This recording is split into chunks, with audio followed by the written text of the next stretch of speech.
Hello, in this video we'll be looking at contact details and roles within Exchequer and how they are used during the electronic distribution of documents. So let's take a look at both sets of contact details, the main contact and the roles contact.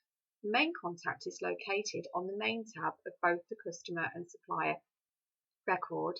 The main contact details consist of two telephone numbers, a fax number and an email address, and can be used during the electronic distribution of documents.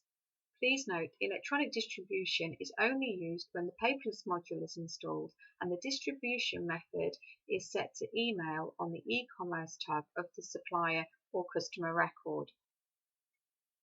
We can use this main contact when we want all of the paperwork to go to one contact at the customer or supplier account.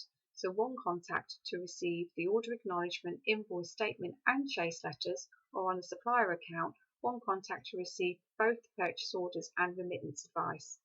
This logic will apply as long as no roles are created and we're only using the main contact. However, we also have the opportunity to create a list of roles. This allows us to send different documents to different people at the same customer or supplier account. Each contact held within a role can have their own direct telephone number, email address, and where necessary, postal address.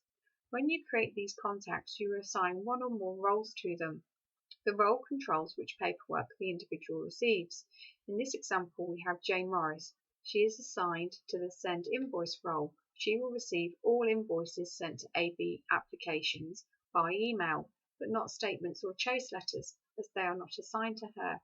So who does receive these other documents? The system works on a hierarchy. It first searches for a specific role. If the specific role has not been assigned, the system then searches for a user that has been assigned the general role. In our example, Simon Ward has been assigned as the general contact and will receive all documents that have not been linked to a specific role. However, if a general contact has not been defined, the system will continue through the hierarchy and search for a main contact and use the email address on the main tab. So in Exchequer, the distribution is managed automatically, which is great. You just need to consider the hierarchy when setting up contacts on either the role or the main tab. In my next video, we'll be looking at how to apply the email addresses or the contact names onto your form layouts, such as invoices and statements, just to improve communication and speed up payment. I hope you found this video helpful.